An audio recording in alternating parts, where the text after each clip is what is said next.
Hello everyone, I want to play a game. As you might remember, last week I started reviewing the Saw franchise and you were impressed with my dark intro. So now I'm going to be talking about the next two installments. This introduction, I'm kind of going to talk in my style, the way Tobin Bell speaks in these introductions. You're now about to get a review of number 3 and number 4. If you have not watched the Saw franchise and you hear what you don't want to hear, well, you're going to be spoiled. The choice is yours. Let the game begin. Greetings everyone and my fellow YouTubers. I'm Duel, aka the Big D of Big D's Entertainment Rankings and Reviews, back again with another back-to-back review of the Saw franchise. Now, as you do remember that I did Saw 1 and 2 last week, and today I'm going to start working on the next two installments. Anyway, this time I'm going to start with Saw 3 from 2006. Although this was the last movie I saw the Saw franchise, now I'm going to have to be honest with y'all before I review this. I actually started going to church, became a full mind-blowing Christian, what have you. And I just kind of didn't care to see these gory types of horror flicks anymore. I stuck to some horror flicks. But however, after watching lots of reviews and everyone and seeing clips from the movies, I finally got to give Saw a second chance. And last month I recently got the Saw movie collection containing, 7 out of the 8, not counting the recent prequel Jigsaw. And now I've come to like Saw even more. Alright, let's begin our review of Saw 3. Now then, this movie starts off with what happened in the end of the last movie, where we see Detective Eric Matthews, who tries to break free using an old toilet lid to break his foot and in order to escape his shackle. And now, 6 months later, the aftermath of a Jigsaw game is discovered by a SWAT team. They encounter what happened to a guy named Troy, who had to rip chains from his body, which that was pretty bloody and what have you, in order to escape from a bomb, but, well, as you can imagine, wasn't quick enough. Detective Carrie, once again played by Dina Meyer, returns, just for the first few minutes of it. She arrives at the scene and points out that the room's exits were welded shut, breaking Jigsaw's modus operandi of giving his victims a chance to survive. Sorry. I'm actually watching a movie at the moment, but I've got the volume down so I don't get into trouble. Anyway. But soon, things take a turn for the worse when she is abducted by someone with the pig mask on while she's viewing the videotape of Jigsaw using his Billy puppet to give the message to Troy. Anyway, soon she is hooked up to a harness that's hooked into her rib cage. Even though she manages to do what Jigsaw says, retrieves the key from kind of a glass filled with deadly acid, and unlocks the harness, but she's unable to remove it, and time runs out, and ooh, that's gotta hurt. Yeah, it tears off her rib cage completely. That is, I gotta say, intense. Meanwhile, Dr. Lynn Denlin is abducted from the hospital and brought to the bedridden John Kramer, alias Jigsaw. Now with his apprentice, Amanda Young, yep, the only survivor of one of his traps. Now, of course, we know Tobin Bell's back as John, aka Jigsaw, and Amanda's once again played by Shawnee Smith, where Amanda hooks up a shotgun collar around Dr. Denlin's neck that is connected to John's heart rate monitor, which will detonate if John dies or Lynn moves out of range. Instructed by Amanda to keep him alive until another victim has completed his game. The other victim, which is a man named Jeff, who wakes up in a big box and learns he must undergo tests, which will lead him to the man who killed his son Dylan. In a drunk accident, Jeff becomes unstable and vengeful as a result, and now neglects his young daughter, Corbett. First, he encounters Danica Scott, the only witness to the accident, locked in the meat freezer, completely in the full buff. Yep. Chained at the wrist between two poles, and which begins spraying her with ice-cold water. Jeff attempts to reach the key, but it's behind frozen bars. Danica persuades Jeff to help her, but she freezes to death before he can retrieve it. Next up, he goes up for Judge Halden, who gave Dylan's killer 6 months in jail. He's chained at the neck to the bottom of a pit, which is really going to be Gross-a-roo here, where they drop rotted pig corpses. Ugh. Yeah, that's creepy, huh, folks? Well,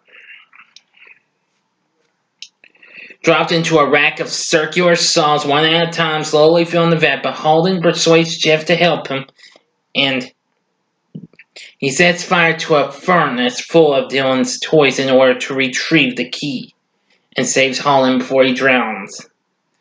The third test involves Dylan's killer, Timothy Young, who is strapped to a machine called the Rack, which, believe me, I think that's easily much more cooler than the ribcage harness trap. I think that's probably the best trap I liked in this movie. It will twist his limbs and neck until they break, and that's another. Ooh, that's gonna hurt! And once every single one of those limbs and his neck breaks. And the key isn't. It's tied to the trigger of an enclosed shotgun. Well, the shotgun goes off after Jeff retrieves the key, but unfortunately kills Judge Halden in the process. And Jeff tried to stop the machine, but he was too late. Anyway, Lynn is forced to perform an improvised surgery to relieve pressure on John's brain with a conventional drill, and Amanda grows increasingly jealous of Lynn's interaction with John. Soon John suffers a seizure, and that Amanda is willing to cooperate with Lynn. Soon John hallucinates things and declaring his love out loud because he's hallucinating about another woman. That upset Amanda, and she leaves everything. Amanda returns with the news that Jeff had actually managed to complete everything after she found a letter that drives her to hysterics. But apparently, She refuses to remove Lynn's collar and reveals she no longer believes in John's philosophy. She also reveals that she fought Detective Matthews after he escaped the bathroom and left him for dead, but Amanda shoots Lynn as Jeff arrives after refusing to listen to John's warnings. Jeff, who is revealed to be Lynn's husband, retaliates by shooting Amanda. And as Amanda dies, John reveals that Lynn's test was actually hers. And everything. John decides to test her, aware of her modus operandi, and unwilling to allow murder to continue as legacy. John then addresses Jeff, offering to call an ambulance. If he accepts one more test, he can choose to kill John or forgive him. And apparently, Jeff tells John he forgives him, but he slashes his throat with a power saw. And the door to the room seals as John plays a final tape, which tells that he failed his final test by killing John. And the tape ends as John dies and Lynn's shotgun collar goes up, blowing her hair up like a paper bag. Yep. And thus, game over.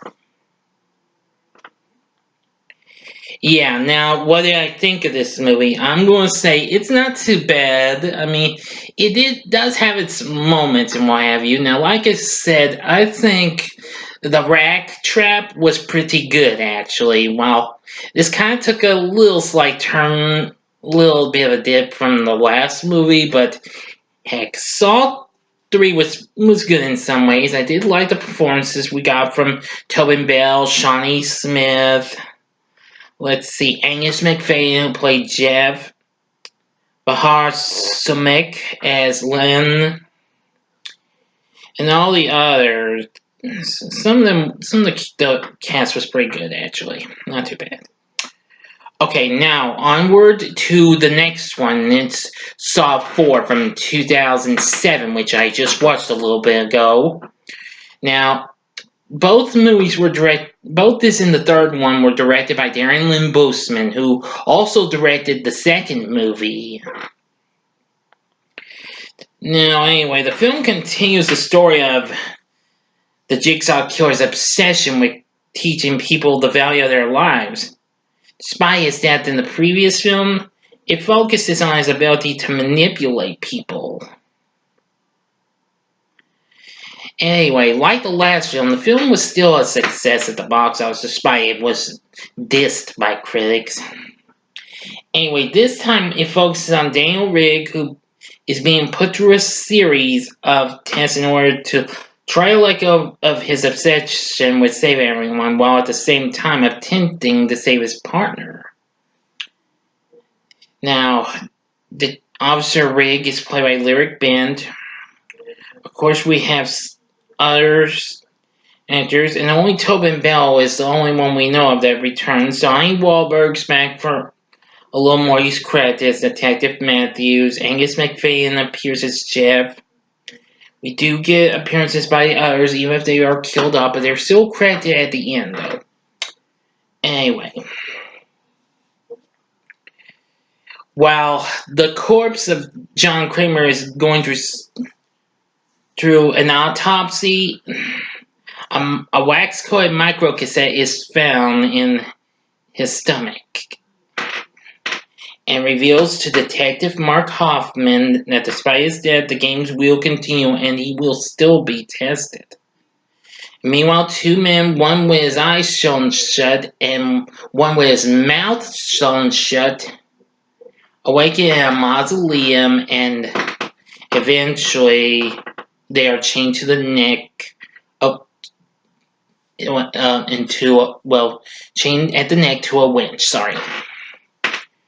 Soon, the blind man panics and activates the winch before attacking the mutant man, who kills him to get a key from his car to free himself, eventually becoming the to survive Jigsaw's traps next to Amanda. Anyway, a SWAT team led by Hoffman, Officer Daniel Rigg, just a few days after the death of Allison Carey, who died of the rape cage trap in the last movie. They find her body, and Hoffman warns Rigg against breaking through an unsecured door to reach her. And soon, they find some more, stuff and what have you. Let's see. Oh, yes. Two other agents who happen to be Carey's FBI contacts received a message and a key from her, knowing John and Amanda's physical limitations.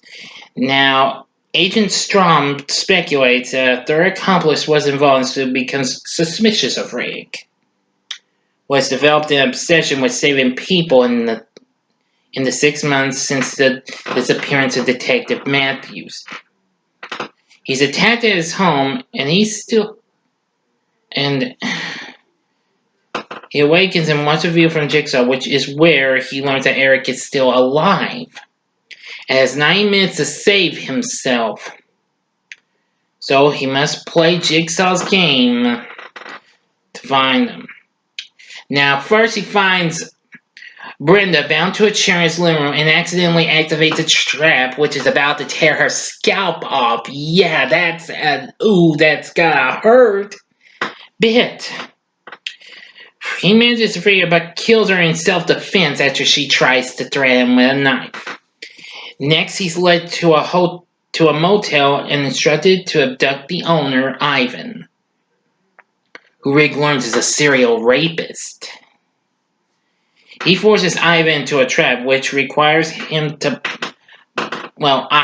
to blind both of his eyes as payment for photographing and videotaping his crimes in order to escape. However, Ivan only blinds one of his eyes, and the trap dismembers him. Yeah. Next, Rigg's at the school where he finds that a young student's parents are impaled by metal spikes. Rex, who had already died from blood loss, and his abused wife Morgan, who has remained alive at his expense by pulling the spikes from both of their bodies. The spikes were flesh wounds for Morgan, but crucial arteries for Rex.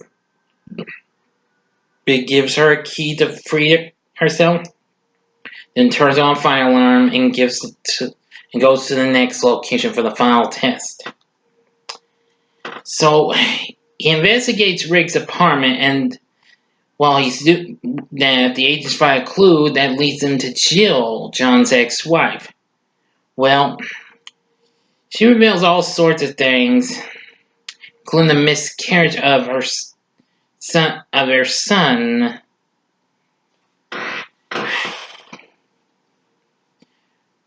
Yeah, with a drug addict. Slammed the door into her stomach while robbing her clinic.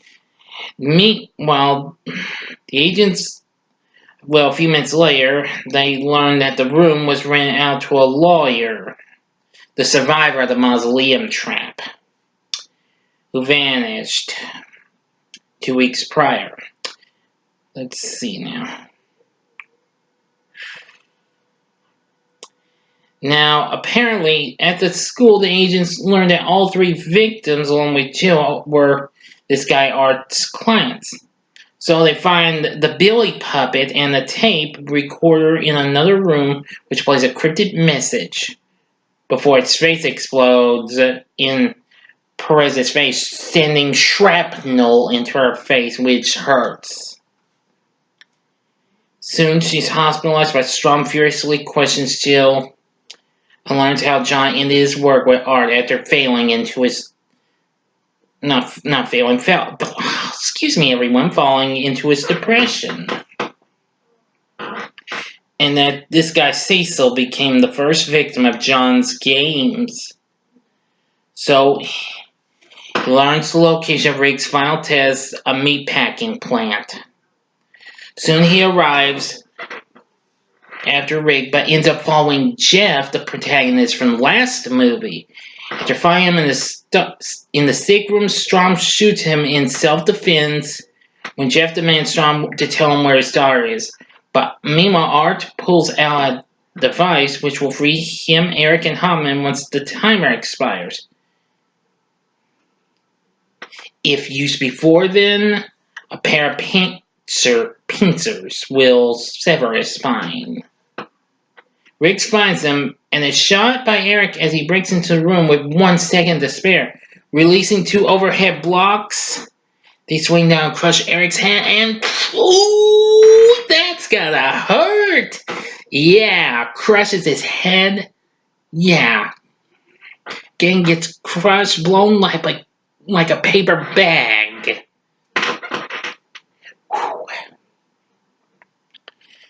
So apparently, after that, he shoots and kills Art, believing he was responsible for the game.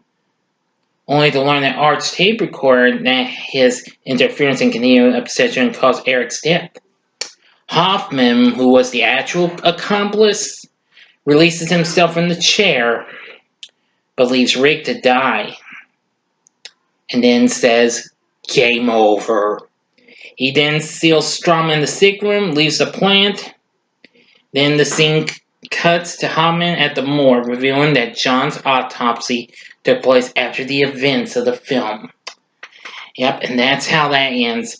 Now, what did I think of Saw 4 when I finally got to see it for the first time last month?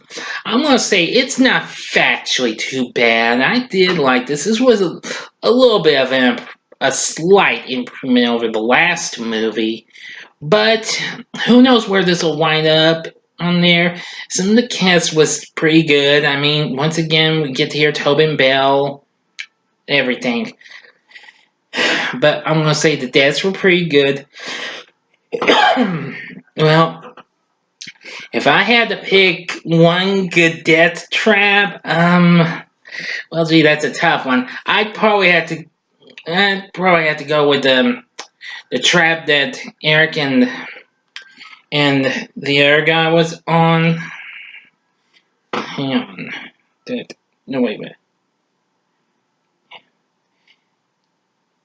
Okay, that Eric and Hoffman were in. Eric was standing on a block of ice that was being melted. Hoffman was in his chair that was about hooked up to electric wires, and he would be electrocuted if it goes down the water and what have you. But if I had to pick a real trap, it had to be the metal rod spears. That's pretty brutal. Anyway, so now you know what I thought about Saw 3 and Saw 4. What did you think of Saw 3 and Saw 4? Please feel free to let me know in the comments section. Like and subscribe to my channel. And thank you very much for watching. Join me again tomorrow when I will continue the series with Saw 5 and Saw 6 in another back-to-back review. And I will also be reviewing the cult classic Terror Train. Anyway, thank you again very much for watching. Until next time, I'm the Big D saying, see ya.